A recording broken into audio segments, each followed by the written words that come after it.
आप लोग कैसे हैं बच्चों। देखिए मैं आज आपको एक सामने मैं प्रकाश के परावर्तन का जो चैप्टर है मैं लेकर आया हूँ। प्रकाश का परावर्तन है ना। प्रकाश के परावर्तन के बारे में हम लोग थोड़ा सा पढ़ेंगे। थोड़ा सा सेटअप गड़बड़ा रहा है ना। प्रकाश के परावर्तन के बारे में कल हमने पढ़ा था कि प्रकाश का परावर्तन क्या है। ठीक है, प्रकाश का परावर्तन क्या है? Reflection of light. मतलब कि इससे आपको स्पष्ट हो रहा है कि प्रकाश का परावर्तन होना मतलब किसी से टकराकर वापस लौटना, ये प्रकाश के परावर्तन का परावर्तन है।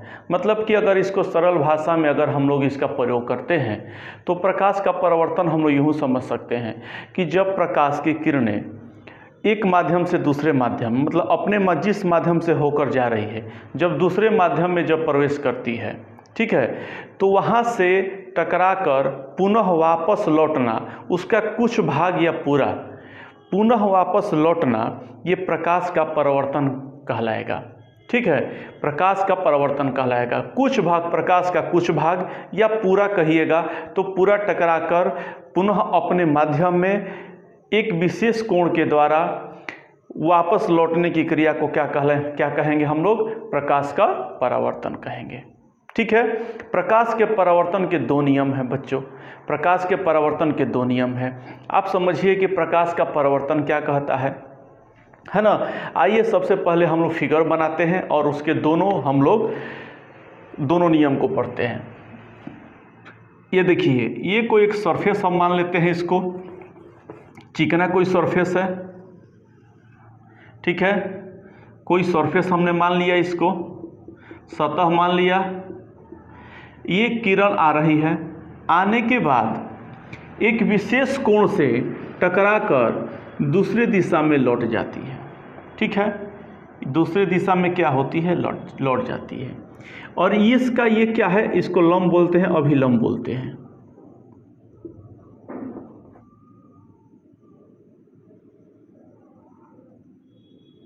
ठीक है, हम इसको, ये है हमारा आपतित किरण। कोई किरण क्या होती है?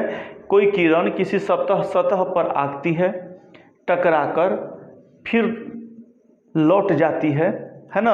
ये हो गया हमारा आपतित किरण, ये हो गया परावर्तित किरण।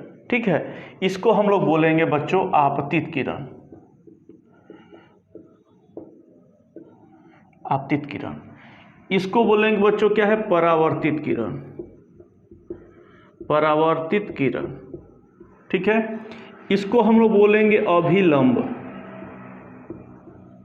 ठीक है, इसको बोलेंगे, देखिए ये किरण आती है, जिस साइड से आती है उस साइड से हम लोग एरो का चिन्ह देते हैं।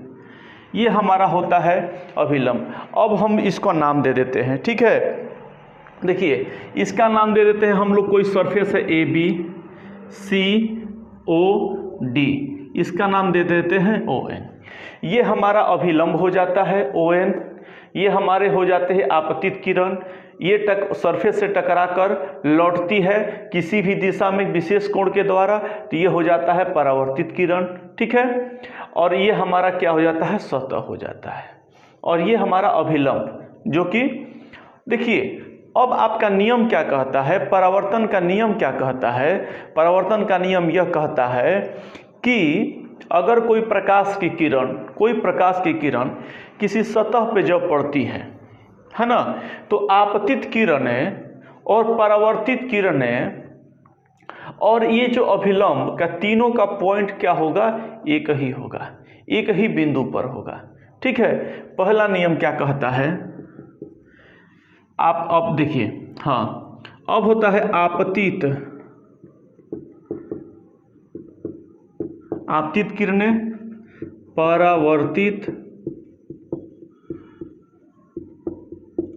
परावर्तित किरणें तथा अभिलंब क्या होगा? तथा क्या होगा? तथा आपतन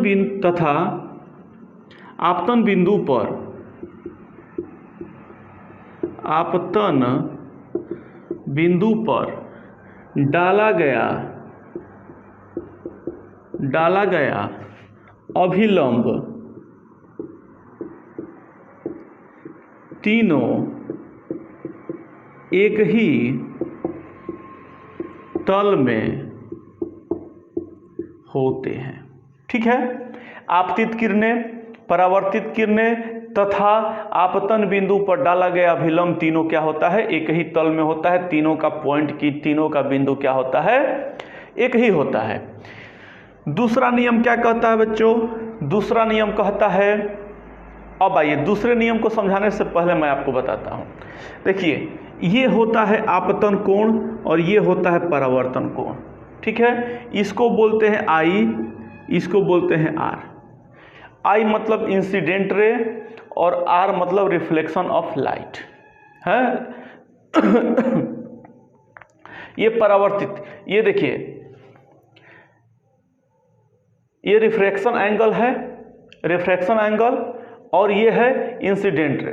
ठीक है, इसको देखिए, ये आई कैसे बना, आपतित किरण और अभिलंब से जो कोण बनता है वो क्या होता है, आपतन कोण होता है। ठीक है, इसको हम लोग बोलेंगे आपतन कोण। बच्चों यहां लिख दे रहे हैं, ठीक है, आपतन कोण। ठीक है, इसको हम लोग बोलेंगे। अब देखिए, परावर्तित किरण और अभिलंब से जो कोण बनता है वो क्या कहलाता है, परावर्तन कोण कहलाता है।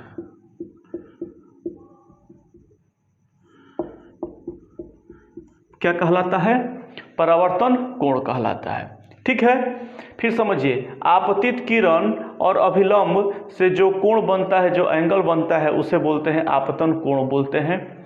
परावर्तित किरण और अभिलंब के बीच जो एंगल बनता है, जो कोण बनता है, उसे क्या कहते हैं, परावर्तन कोण। तो दूसरा नियम कहता है आपतन कोण, आपतन कोण की ज्या, आपतन कोण की, आपतन कोण बराबर परावर्तन कोण कह सकते हैं। आपतन कोण परावर्तन कोण के बराबर होता है। ठीक है, आपतन कोण के आपतन कोण परावर्तन कोण के बराबर होता है। ये दोनों कोण क्या होते हैं, आपस में बराबर होते हैं। मतलब कि अगर हम लोग कहेंगे, नाम दे देंगे CON, angle CON equal to angle DON। Okay, ये हम नाम दे देते हैं। अब नाम देने के बाद CON क्या है, I है, और ये है R है। तो इस तरह से हमारा जो है दोनों रूल क्या, ये एकदम मोस्ट इंपॉर्टेंट है बच्चों, ये हमारा क्या है, मोस्ट इंपॉर्टेंट है।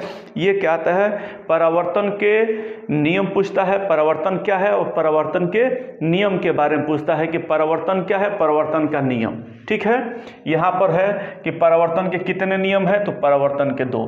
क्वेश्चन करेगा परावर्तन के नियमों को लिखो। ठीक है, नियमों को लिखें। ठीक है, 2 नियम है, दोनों या दोनों में से कोई पूछ सकता है कि दूसरा नियम लिखिए या पहला नियम लिखिए।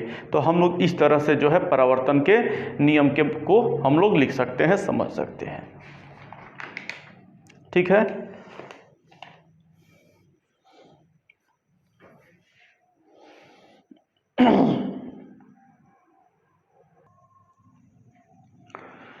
हाँ देखिए बच्चों, अब हम लोग प्रतिबिंब के बारे में पढ़ेंगे। जो प्रकाश से, जो प्रकाश आने के बाद जैसे हम लोग अपना चेहरा मिरर में देखते हैं तो प्रतिबिंब बनता है। तो प्रतिबिंब किस प्रकार का बनता है, कैसा प्रतिबिंब बनता है, अपना मतलब बिंब का दूसरा प्रतिबिंब। बिंब जैसे बिंब मतलब वस्तु हुआ, और जो हमारा जैसे आईने में हमारा चेहरा दिखाई देता है वो हमारा क्या होगा, प्रतिबिंब हुआ। तो प्रतिबिंब 2 प्रकार का होता है। एक होता है, देखिए हमने लिखा है, एक वास्तविक प्रतिबिंब होता है और एक होता है आभासी प्रतिबिंब। ठीक है, एक वास्तविक प्रतिबिंब होता है और एक होता है आभासी प्रतिबिंब। तो वास्तविक प्रतिबिंब क्या है, देखिए आप जब समझिए कि वास्तविक प्रतिबिंब क्या होता है। कहता है कि जब किसी बिंदु से निकला हुआ किरण पुंज मतलब कि प्रकाश परावर्तन के बाद किसी दूसरे बिंदु पर संसृत होता है तो दूसरा बिंदु पहले बिंदु का वास्तविक प्रतिबिंब बनता है, वास्तविक प्रतिबिंब कहलाता है। ठीक है, यहाँ समझने की जब किसी बिंदु से निकला हुआ किरण पुंज परावर्तन के बाद किसी दूसरे बिंदु पर संश्रित होता है, ठीक है, तो दूसरा बिंदु पहले बिंदु का वास्तविक प्रतिबिंब कहलाता है। और ये क्या कहता है कि आभासी प्रतिबिंब जब किसी बिंदु से निकला हुआ किरण पुंज परावर्तन के बाद किसी दूसरे बिंदु से अपसृत होता हुआ प्रतीत होता है ना। तो जब अभी आप लोग इसके बारे में जब पढ़िएगा, जब आपको किरण पुंज के बारे में पढ़ाएंगे कि कैसा कैसा इमेज प्रतिबिंब बनता है, तब उसमें आपको समझ में आएगा। जब उत्तल और अवतल दर्पण के, जो अवतल दर्पण और उत्तल दर्पण में जब आप आभासी और वास्तविक प्रतिबिंब के बारे में पढ़ेंगे, तब समझ में आएगा कि कैसे क्या होता है। तो दूसरे बिंदु से अपसृत होता हुआ प्रतीत होता है। मतलब कि अगर देखिए, अगर हम लोग बात करेंगे, देखिए इस तरह से अगर हम एक मिरर बना देते हैं, ठीक है, उत्तल हमने एक दर्पण बना दिया, यहाँ से प्रकाश की किरण आया और ये क्या हुआ, यहाँ से लौट के चला गया, ठीक है। लेकिन ये किरण ये कैसा गया, कैसा प्रतीत हो रहा है? ऐसा प्रतीत हो रहा है क्योंकि प्रकाश की किरणें हमेशा क्या होती है, सीधी रेखा में गमन करती है। तो ये प्रकाश की जो किरण लौट के गई है, ऐसा लगता है कि यहाँ से जो है वापस ये लौट के, इसको बोलते हैं एफ। तो यहाँ से ये प्रकाश की किरण सीधी रेखा में लौटकर वापस गई है, ऐसा प्रतीत होता है। तो वही कह रहा है कि दूसरे बिंदु से अपसृत होता हुआ प्रतीत होती है, तो उसे हम लोग क्या बोलते हैं, आभासी प्रतिबिंब बोलते हैं, ठीक है। अब आइए, इसमें आता है अब अंतर भी लिखने को आता है कि वास्तविक प्रतिबिंब और आभासी प्रतिबिंब में आप अंतर लिखिए। तो अंतर क्या है, दोनों का हम यहाँ पर परिभाषा लिख देंगे, तो पहला हमारा अंतर हो गया। दूसरा अंतर क्या है, दूसरा अंतर है बच्चों, देखिए दूसरा अंतर है, देखिए जब वास्तविक प्रतिबिंब की जब बात करेंगे, तो दूसरा इसमें चूँकि हम अंतर और परिभाषा आप अंतर लिखने को आएगा, तो आप इधर लिख दीजिएगा वास्तविक और इधर लिख दीजिएगा आभासी। और दूसरा अंतर होता है, यह प्रतिबिंब क्या होता है, वस्तु के सापेक्ष हमेशा क्या बनता है, यह उल्टा बनता है। कौन सा बनता है, यह जो वास्तविक प्रतिबिंब क्या होता है, वस्तु के सापेक्ष हमेशा क्या होता है, उल्टा बनता है बच्चों। क्या बनता है, उल्टा बनता है। और वह जो है आभासी जो प्रतिबिंब होगा, वस्तु के सापेक्ष हमेशा क्या होता है, सीधा होगा। वस्तु के सापेक्ष क्या होगा, सीधा होगा, ठीक है। यह जब अवतल दर्पण के बारे में जब पढ़िएगा, तो यहाँ पर क्या होगा, वस्तु के सापेक्ष हमेशा क्या होगा, यह उल्टा प्रतिबिंब बनता है और इसका क्या होता है, सीधा प्रतिबिंब बनता है, ठीक है। अब आता है कि वास्तविक प्रतिबिंब को पर्दे पर उतारा जा सकता है। वास्तविक प्रतिबिंब को ध्यान से पर्दे पर उतारा जा सकता है। पर्दे का मतलब क्या होता है, पर्दे पर उतारा जा सकता है। वास्तविक प्रतिबिंब को पर्दे पर उतारा जा सकता है। हम लोग सिनेमा हॉल देखते हैं, पिक्चर देखते हैं, पिक्चर हॉल में जाते हैं, थिएटर में जाते हैं, तो बड़ा सा स्क्रीन पर जो है ये पिक्चर दिखाई देता है, तो उसको पर्दे पर उतारा जा सकता है और हम लोग बहुत ही आसानी से पिक्चर को हम लोग देख सकते हैं। अब आभासी प्रतिबिंब को है क्या कहता है, इसको पर्दे पर नहीं उतारा जा सकता है, ठीक है, पर्दे पर नहीं उतारा जा सकता है, ठीक है। फिर से समझिए, वास्तविक प्रतिबिंब और आभासी प्रतिबिंब आपको लिखने को आएगा, लिख दीजिएगा। लेकिन अगर अंतर कहने को आएगा, तो दोनों का परिभाषा, दूसरा नंबर, वास्तविक प्रतिबिंब में हमेशा प्रतिबिंब कैसा बनता है, उल्टा बनता है। इसमें कैसा प्रतिबिंब बनता है, हमेशा सीधा बनता है। इसको पर्दे पर, वास्तविक प्रतिबिंब को पर्दे पर उतारा जा सकता है और इसको पर्दे पर नहीं उतारा जा सकता है। इस तरह से जो है हमारा प्रतिबिंब के बारे में हम लोग समझ गए। अब अगला टॉपिक हम लोग पढ़ेंगे, ठीक है। तो बच्चों, आज का क्लास कैसा लगा है, आप लोग कमेंट करके बताइएगा। ठीक है, इसको आप लोग देख लीजिए। कल मैं आप लोग को गोलीय दर्पण के बारे में मैं बताऊंगा कि गोलीय दर्पण होता क्या है। गोलीय दर्पण के बारे में गोलीय दर्पण के कितने जो है अवतल और उत्तल में उसको बांटा गया है, तो गोलीय दर्पण के बारे में मैं कल आपको बताऊंगा। और इस तरह से धीरे धीरे फिजिक्स का क्लास चलते रहेगा। तो अभी हम वास्तविक और आभासी प्रतिबिंब के बारे में बता दिए। कल मैं आपको बताऊंगा गोलीय दर्पण के बारे में। गोलीय दर्पण में आपको अवतल दर्पण और उत्तल दर्पण के बारे में मैं बताऊंगा। तब तक के लिए कल हम लोग मिलते हैं नेक्स्ट क्लास में। धन्यवाद, थैंक यू।